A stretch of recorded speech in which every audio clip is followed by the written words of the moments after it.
vous allez bien. Je suis très contente de vous retrouver aujourd'hui pour une nouvelle vidéo. Donc pour ceux qui ne me connaissent pas encore, je me présente brièvement.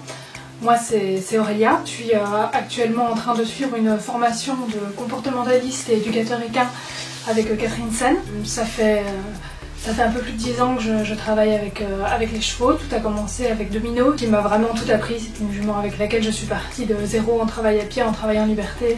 Donc ceux qui suivent ma chaîne depuis le début ont pu voir les prouesses qu'on a pu réaliser ensemble.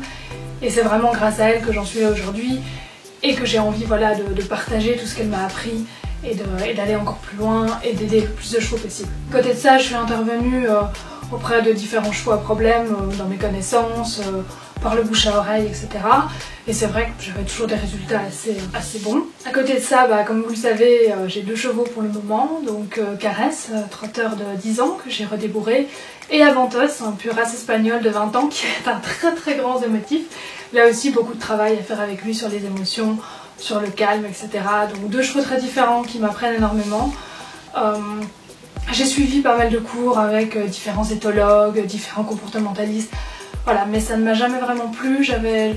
Je prenais un petit peu de chaque méthode, voilà, mais que je remettais à ma sauce parce que j'arrivais jamais à rentrer vraiment dans un cadre. Je voulais vraiment adapter une méthode à chaque cheval. Et donc voilà, et c'est comme ça que moi j'ai commencé à faire un peu ma propre méthode que je vous propose aujourd'hui à travers mes vidéos. Comme vous pouvez le voir sur ma chaîne, je vous propose des contenus sur le travail à pied, le travail en liberté, suivre le travail quotidien avec mes chevaux. À travers cela, découvrir un peu ma méthode, des petits trucs, des petites astuces. Et en plus de ça, j'ai commencé différents nouveaux formats, notamment un format sur la construction de notre future écurie et domaine, où nous aurons justement l'occasion peut-être d'accueillir certains d'entre vous pour travailler avec leurs chevaux. Là, il y aura encore plusieurs vidéos qui vont suivre, notamment avec tout le suivi de la construction, l'aménagement des écuries, les assurances à prendre, etc. etc. Il y aura encore des vidéos là-dessus. Également pour cette année, je suis très contente de vous dire qu'il y aura vraiment des chouettes vidéos qui vont sortir, un petit peu différentes de ce que vous connaissez.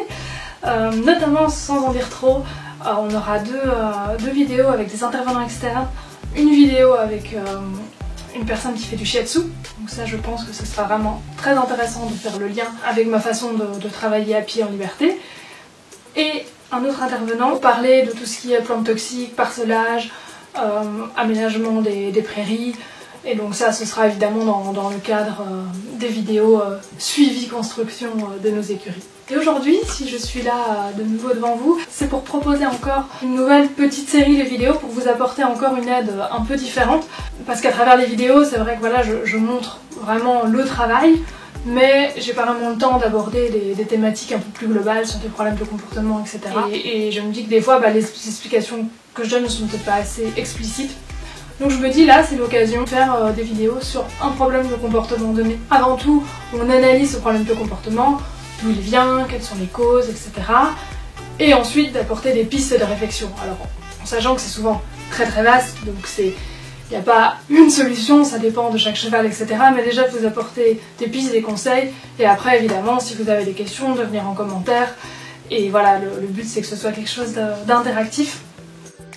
Voilà, donc aujourd'hui on va parler d'un problème qui revient souvent, c'est le cheval qui ne se laisse pas attraper au pré, voire carrément qui cherche quand on arrive dans le pré.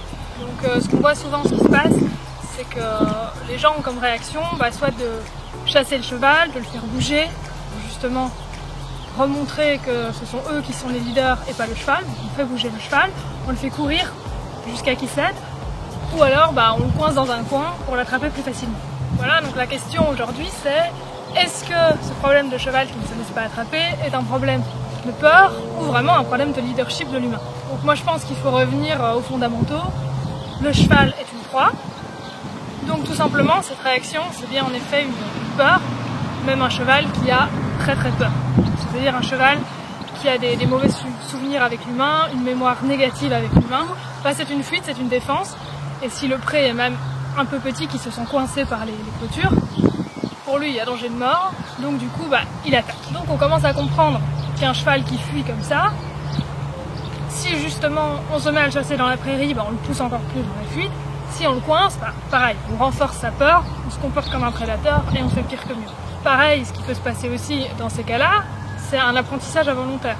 c'est-à-dire qu'on va coincer le cheval dans un coin pour l'attraper, il va avoir forcément une réaction un peu vive, même juste 1 ou 2 pas vers nous. Nous à ce moment-là, on va peut-être avoir une fraction de seconde d'hésitation, avoir un peu peur, faire même un demi-pas en arrière, rien du tout, mais ça suffit. Du coup, le cheval il apprend, et quand il avance comme ça vers l'humain, bah, nous on a tendance à avoir un peu peur ou à reculer.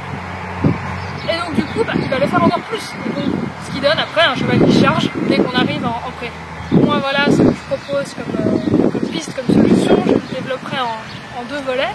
Donc d'abord le premier volet c'est ouvrir la communication.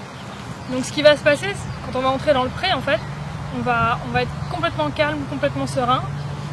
Et donc pour que le cheval ne soit pas agressif, on va nous-mêmes être zéro agressivité, ni dans les gestes, ni dans la pensée, rien du tout. Donc il faut simplement rentrer sans rien vouloir. Aucune pression, parce que rien que déjà le fait d'avoir dans la tête aujourd'hui je vais attraper mon cheval en péri, c'est une pression. Donc non, simplement on vient, on rentre, on est calme, on est serein, et on laisse le temps au cheval de vérifier que nos intentions sont bonnes et qu'il n'y a pas de soucis. J'ai eu la confirmation encore aujourd'hui de ce que je disais en travaillant avec Caresse, c'est-à-dire que voilà, on commence à travailler le trot rassemblé à pied, ce qui n'est pas facile pour elle étant trotteur. Donc on travaille ça à pied, à côté de moi, en liberté, à l'épaule. Donc j'ai commencé par faire les petits échauffements comme je fais toujours à la voix, dont je vous parlais dans une précédente vidéo, l'échauffement mental. Et donc là, c'est mettre vraiment, travailler beaucoup avec la voix, mettre beaucoup de joie, mettre l'ambiance en fait de la séance. C'est vrai pas mal d'énergie avec la voix. Et donc c'est vrai que ça la connecte énormément parce que je travaille beaucoup, comme je vous expliquais, avec le regard, etc. Et donc elle était vraiment sur moi à fond, à 100%. J'ai commencé à rentrer dans ma séance, elle me suivait à pied, il y avait vraiment une super belle harmonie. Et puis après j'ai voulu lui demander le trot et j'ai continué sur la même veine, donc en mettant beaucoup de voix, beaucoup d'impulsion. Et la jument, elle m'a clairement dit bah non. Elle a commencé à se déconnecter. Et je me suis dit, ouais là en fait elle me rappelle à l'ordre. Elle me disait clairement, il est passé où ton calme? Parce qu'en général, je travaille beaucoup, comme je vous dis aussi, à l'énergie, beaucoup avec le calme, et beaucoup de l'écoute. Et là, c'est vrai, j'étais tellement en train de parler que je l'écoutais plus. Donc du coup, je me suis remis vraiment dans l'écoute, j'ai dit, ok, c'est bon, t'as raison. Je me suis refocus sur elle, dans l'écoute, dans le calme, et j'ai rien de moi. Rien du tout. Et là, la jument, elle m'a offert le trou à côté de moi. Et là, je me suis dit, ah ouais, là, c'était vraiment juste pour me dire, bah, remets-toi dans le calme, et ça vient tout seul. Donc comme quoi, des fois, juste se mettre dans le calme total, ça peut tout changer. Et après on a continué comme ça et je faisais à peine monter mon énergie et partais dans le trou. Donc encore un bel exemple. Bon, je reviens du coup à notre discussion sur les chevaux en péri. Ensuite, dans un second temps, ce qu'on peut faire, c'est commencer à proposer des choses au cheval. Donc à distance, on peut proposer des petites choses simples, des petits mouvements de loin, mais ça en fait ça va juste permettre de lui montrer qu'on accepte le non. Donc, si le cheval ne le fait pas, c'est pas grave. C'est juste pour pouvoir en fait lui apprendre, et ça je vais revenir un peu plus loin dans la vidéo, à nous dire non d'une manière beaucoup plus douce, sans nous charger, sans devenir agressif, et que justement on peut l'écouter. C'est là justement où je disais tout à l'heure, ouvrir la communication. Le cheval commence à comprendre qu'il peut communiquer avec nous, et d'une manière plus douce, et on lui ouvre justement un canal de communication où il peut trouver une place. Ensuite, la deuxième étape, là, c'est de créer le lien. C'est de créer le lien avec lui, donc ça c'est vraiment dans un second temps, quand on a pu l'approcher. Et donc là c'est de lui montrer que la relation avec nous peut être confortable, qu'il peut en tirer plein d'avantages aussi. Et donc là voilà, c'est un peu plus des choses où on va travailler avec lui. Et de nouveau on dit voilà, l'humain confortable, c'est aussi la friandise. Donc ça je suis pas trop d'accord, parce que déjà faut que la friandise soit comprise comme une récompense. Il faut que le cheval l'associe au fait qu'il a fait quelque chose de bien, donc on donne une friandise, c'est une récompense. Juste distribuer des carottes comme ça n'a pas grand intérêt. Et puis surtout, la carotte va jamais remplacer le lien. Donc de nouveau, là, on est sur un problème, comme je disais tout à l'heure, de souvenirs négatifs, de mémoire négative. Donc c'est ça qu'il va falloir réparer. C'est ça qu'il va falloir réparer. Et pour le réparer, il faut passer par la communication, par le lien, et c'est pas des bonbons qui vont réparer ça. Comme vous l'avez entendu dans cet extrait, le but est vraiment là pour nous de remettre du confort et non de rajouter de l'inconfort, comme je le disais, en chassant le cheval, en le coinçant, etc. Donc c'est vrai qu'on dit souvent, voilà, il faut être le leader, il faut être le chef. Ça je suis tout à fait d'accord, mais il y a une dimension qu'on oublie bien souvent, c'est le côté bienveillant et rassurant du leader. Donc également, voilà, avec cette méthode où on utilise le calme, on va essayer de corriger des émotions négative du cheval, cette mémoire négative, elle peut remonter à des années et des années en arrière. Donc la plupart du temps, il est nécessaire de passer vraiment plusieurs semaines, plusieurs mois, voire même plusieurs années sur cette problématique. C'est pas quelque chose qui va se résoudre en 2 jours. Alors après, il y en a qui vont peut-être vous proposer des méthodes magiques. Voilà, j'estime que on agit en profondeur sur les émotions. Donc voilà, c'est un processus qui prend du temps. Également, voilà, moi, avec mes chevaux, comme vous pouvez le voir aussi là sur les images qui défilent, le fait que mes chevaux viennent vers moi en prairie plus ou moins facilement, parce que évidemment ça dépend des jours, des fois ils accourent au galop, des fois il y a un peu moins de motivation, donc c'est un peu pour moi un baromètre de la relation. Donc des fois quand votre cheval il venait puis d'un coup il vient plus, ça permet aussi de vous poser la question, tiens, comment mon cheval il vit les séances que je fais avec lui, comment est-ce qu'il perçoit tout ça, et souvent c'est peut-être qu'il y a un problème justement dans le travail. Ça peut évidemment être un problème physique aussi, mais aussi tout simplement un problème que le cheval s'ennuie au travail, que le cheval a peur au travail. Voilà, ça peut être aussi une forme d'incompréhension des demandes. Par exemple, un jeune cheval qui venait bien au début, ça peut arriver aussi parce qu'il est proche de l'homme et tout va bien, et puis après au bout d'une dizaine de séances, tiens, mon jeune cheval il vient plus vers moi, il n'a plus envie de venir, peut-être parce qu'il y a une incompréhension. Et donc c'est important de nouveau de toujours expliquer au cheval ce qu'on a dans lui, expliquer ce qu'on va faire. Et donc tout ça passe énormément par le ressenti et par le fait de prendre le temps avec son cheval. Et également voilà, dans ce que je vous disais tout à l'heure aussi, au niveau du fait d'envoyer de l'empathie à son cheval, d'envoyer de la bienveillance, ça peut paraître un peu abstrait. Mais voilà, c'est ce que je vois aussi là pendant la formation que je suis avec Catherine Sen. On a tout un chapitre sur l'importance des comportements bienveillants et sur l'action que ça a sur le cerveau par rapport aux comportements malveillants, aux actions stressantes, etc. Et on voit que ça a vraiment des effets physiques directs sur le cerveau. Voilà, donc c'est super intéressant. Donc de nouveau, je ne vais pas vous refaire la formation ici. Ça permet vraiment de comprendre pourquoi on choisit justement de travailler profondément dans ce ressenti. On peut également, pour la problématique du cheval qui chargeait en prairie, on peut apprendre au cheval quand il y a un mal-être, quand il y a un problème. Quand il charge comme ça, c'est pour nous dire quelque chose. Et donc, sa manière de communiquer n'est pas très bonne, en tout cas de notre point de vue. Donc après, une fois qu'on a la relation, on peut apprendre au cheval à communiquer avec beaucoup plus de finesse.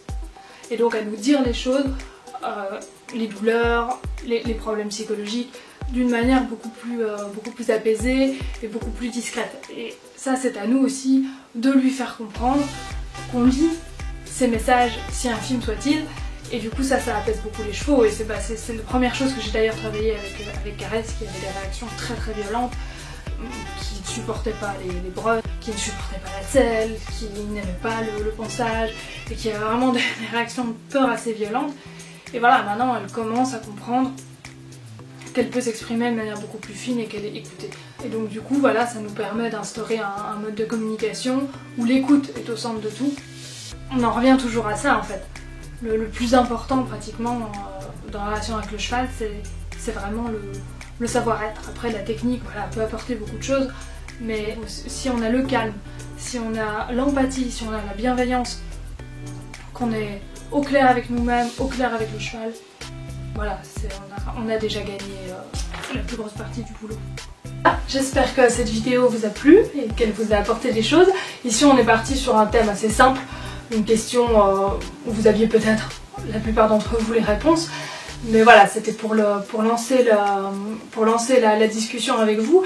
Et j'aimerais que pour la prochaine vidéo, voilà, vous veniez en commentaire, que vous me contactiez, que vous me présentiez un problème que vous avez avec votre cheval, ou simplement une question que vous avez en tête. Vous venez me la poser, et moi à partir de là, je choisirai ce qui m'inspire le plus, et je ferai la prochaine vidéo sur ce comportement que vous m'avez proposé, sur cette question, et puis on pourra avancer comme ça en fonction de là où vous avez besoin d'avoir des réponses.